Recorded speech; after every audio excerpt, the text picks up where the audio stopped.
G'day students, what I'd like to do with you today is take you through how to present your data graphically from the information that we did in our commercial cuts experiment last week. What we need to consider is what might this look like for our student experiment report. So that what we're going to do today is look at appropriate application of algorithms, graphical representations of data by correct and relevant data processing. So what we have is an infographic that helps us to decide what sort of analysis we need. So I'll pull up the data, and what we can see is that we've done a dissection of a chicken Maryland, and we've broken it up into two groups, the thigh and the drumstick. So we're comparing the mass of muscle, tissue and bone on the thigh or the drumstick of a chicken. So that's our commercially available cuts. So if I look here, we're going to see, are we interested in difference between groups? That sounds right, yes, as opposed to a correlation. We're not looking at growth rates or anything like that, or a trend over time. We're looking at differences between two groups. So what we need to do is calculate and present the mean, the standard deviation and standard error for each treatment group. Now we should also put in the number of samples on that data table too. Then we need to, so that's our data summary, so for raw data for example, we need to then do a data analysis, and that's a t-test for statistical difference between each pair of treatment groups by obtaining and interpreting p-values. So what we're saying, are we 95% sure that there is going to be significant difference in the probability value between these? And that's why we use a p005, so just to say that we're 95% sure that they are. Now, if the p-value in our t-test is less than 0.05, then we construct our bar graph showing the mean quantity for each treatment group. We'll do error bars with the standard error, so we're going to have to end up with graphs that look like this. So I've downloaded the worksheet, and now I'm going to step you through how to process your data.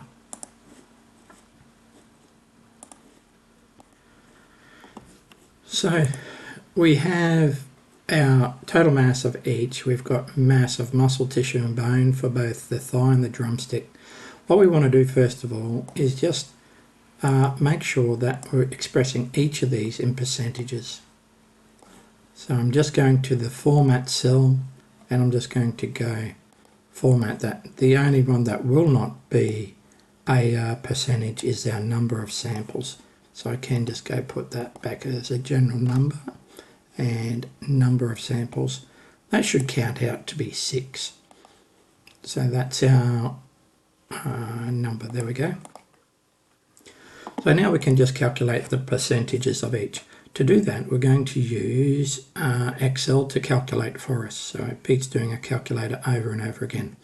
To work Excel, you need to select the cell that you want to put the answer into, and then you use the equals to start using a formula. So if I go equals, now the proportion of muscle is the amount of muscle divided by, so that's a /, the total mass. So we can see that in group 1, it was 56% muscle. Now to copy, instead of doing 6 different calculations with the calculator, Excel is great because all you do is you move your mouse cursor to the bottom right hand corner of the cell that you want to copy through, and then we'll left click and drag. So you can see that I've got that black plus there. So I move my cursor, that's moving and that's copying. So I'll left click and just drag that down. You can see that I'm as high as 85% and down to 39%. There's a bit of variability in that data. Okay, now I'll look at the proportion of tissue. So we just go equals the amount of tissue divided by the total mass. And we can also do bone. So we go equals the amount of bone divided by the total mass. Now the beauty of Excel is it lets you copy and paste formulas through cells very quickly. And you can see there that I can see that this is an issue. So that's going to look like a bit of an error. But we'll play with this data and we'll have to note that later on. So now we have our proportions. Let's work out how to do averages. Now there's two different ways. I tend to just go equals and start typing in the word average. And I'll use my arrow key to select the one that I want. And then I use tab to get the whole number, the whole word or function. And then I just select the numbers that I want to do, and then I'll close the brackets. So that's 192 for average of that. Now I can left click and drag all of that across. And you can see that it's quite handy. I will convert these back into percentages. So on average 66% muscle, tissue and bone. Now standard deviation is also an Excel command. I should just show you the other way to do average. To do average, I can use this button up here. So I just go to the sigma sign and I go to average, and it'll often just select the ones that I want as well. Likewise with standard deviation, I can get in here and go more functions. I can go to statistical functions, and then I can just start to write standard deviation.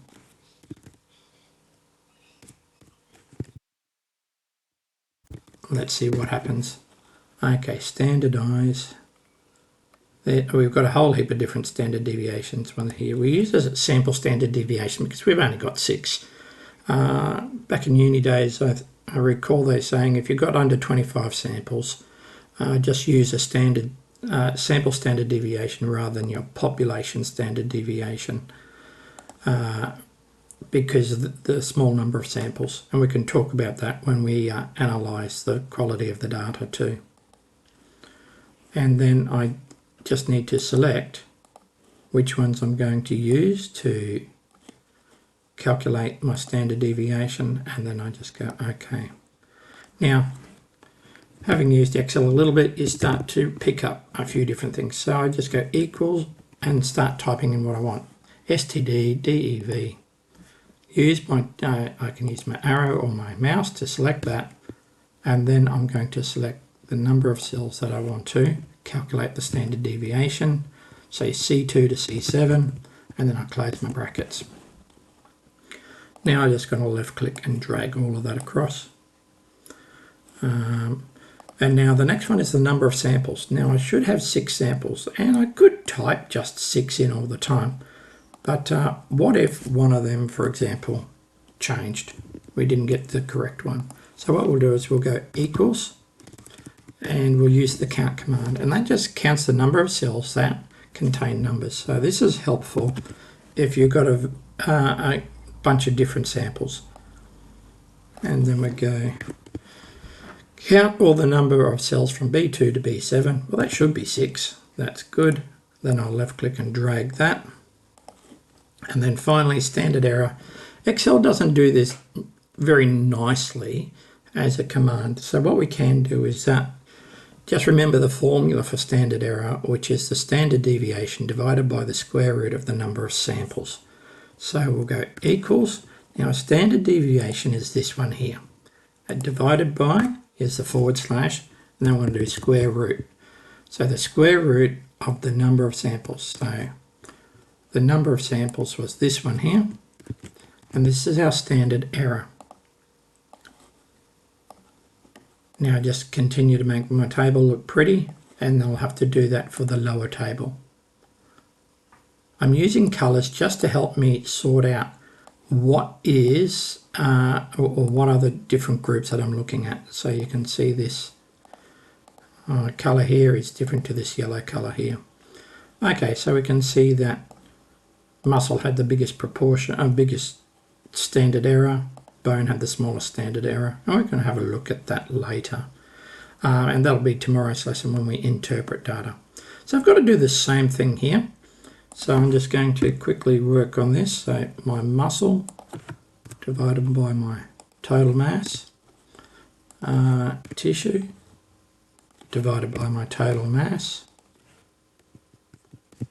and bone divided by my total mass,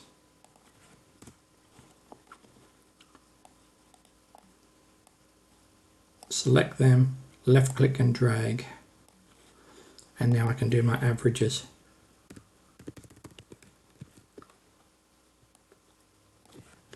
And you can see very quickly that Excel is quite useful and doing a lot of calculations quickly. That means more time spent thinking about the data rather than actually processing the data.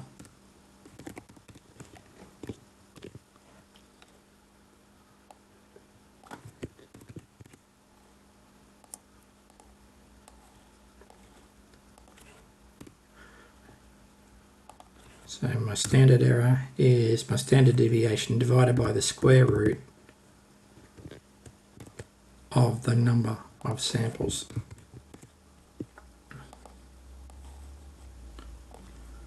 Okay, just make this all the one colour again.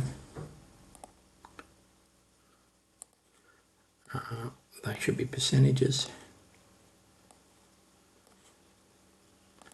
They should be percentages. And I'm going to rename this one raw data. So that's going to be the first step in just processing my data.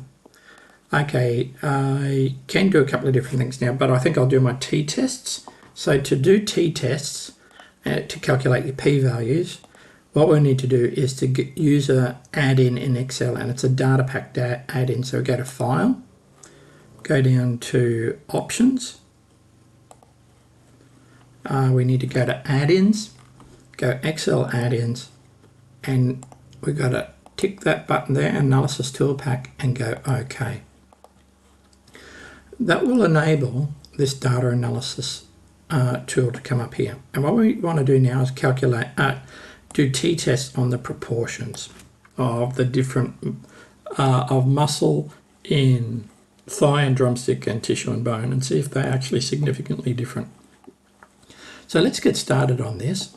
So we're going to do a t-test. Let's assume that they have unequal variances. And so we'll click on OK. You're going to get a menu that comes up like this. Now we just want to really look at these two, and then we'll put this into a new worksheet. So let's do this. So our first bunch of data comes from here. So if I just select that, I don't want the average. That says 7, that says 6. That's good. Now F2 to F7, I'm just checking here, F7 has got to be that one, and F2. Now let's do our variable 2 range. That's the muscle of the drumstick. You can see it says 6 by 1. That's good. 6 rows and 1 column essentially. Okay, so we've got F15 down to F20. That's 6 different cells. New worksheet, and let's go. What it will do is it will spit out something like this. Okay, and what I really want to look at is this p-value here. So if this number was below 0.05, we would be 95% sure that there is a significant difference between the two. So let's give this a name. So it's a t-test for muscle. So I'm going to rename this t-test for muscle. And we can interpret the data, but I should give a heading for this one as well. So that B is drumstick and A is thigh.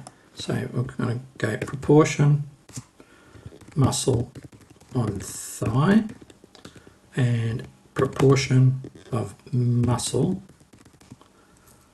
on drumstick.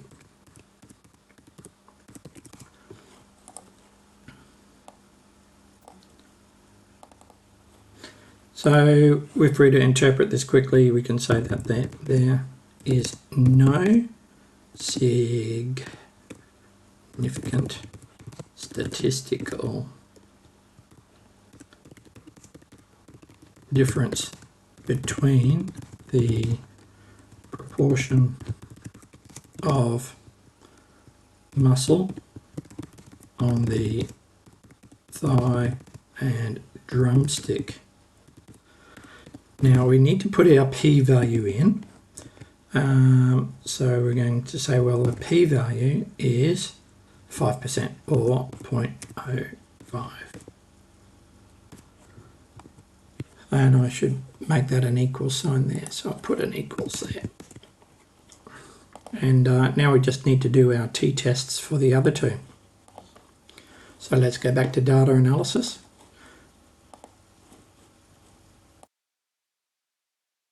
The first one will be that. The second one will be that. Okay.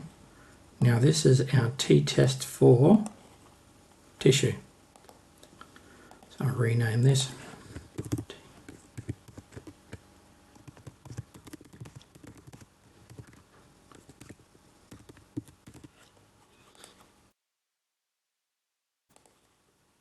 That's the one I'm really looking at. And we can see that we've got the same issue here. I'll be sneaky and just go Control C, Control V, for proportion of, what was it? Tissue. So I'll just go up here and go.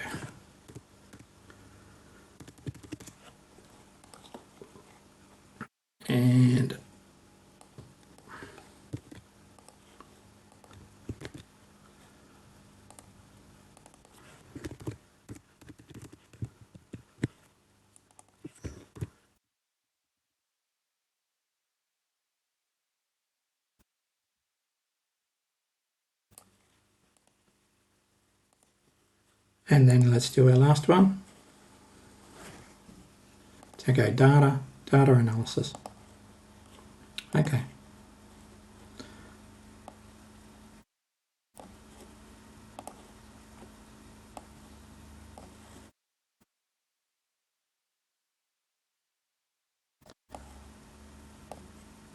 So this is t-test for bone.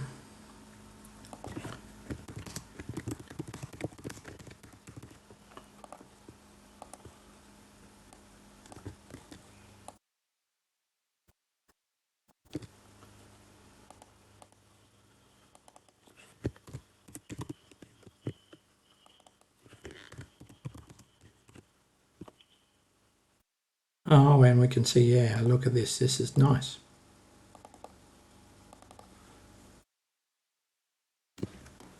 So we can see that this is less than 0.05, I should say. So we'll just interpret this as there is. So we'll take out. There is a significant statistical difference between the proportion of bone on the thigh and the drumstick with a probability value of 0.05. Okie dokie. So we really do need to present this one as a as column graphs with error bars because there is a difference. So what we'll do is we'll put our raw data into summary tables. So remember, our summary tables needed to have standard deviation and the standard error, and I told you need to have a number of samples as well. Now, and the mean. So we're not going to really use these and present these. So let's work out what we need to do to present our raw data. So we can do raw data as these raw values. When we do our scatter plot, our column graphs, we're going to use these ones here. So I'll set these ones up, and we really needed to do it for bone, especially because there was a significant difference between those two. So that one is a goer, we have to do that one. So let's set up our table, proportion of bone for thigh and the other one? So thigh and drumstick. And its proportion of bone. And we need to put in our standard error as error bars. And so we go to our mean average proportion of bone, so that's 13 for that one. And drumstick will be average 23%. There we go. Now we need to put in the standard error for each. 2%. 1%. Now we'll present this as a column graph, so this is our third step in data analysis. We want to go to a two-dimensional column graph, so that's good. And we also want to add error bars. So we'll just go, if I left click in the general area of the chart, I can go plus error bars. Now if you look at these error bars, they're not 1 and 2%, are they? And sometimes you'll see foreshortening of the y-axis, so what we'll need to do is just update our error bars. So I will left click on the error bars and then right click to get a menu, and I'm going to go custom error bars. I have to specify the value. Now the negative value and the positive value are going to be the same. It's just going to be the standard error. So I'm just in these two cells here, so just make sure we've got the same values for those. And now we can interpret this. If there is overlap between the error bars, well, there will be no statistical difference if the error bars overlap. And that's your three forms of data processing that you should do. I should just run through your raw data table as well. And I'll do that for mass of muscle. Okay, so we'll just go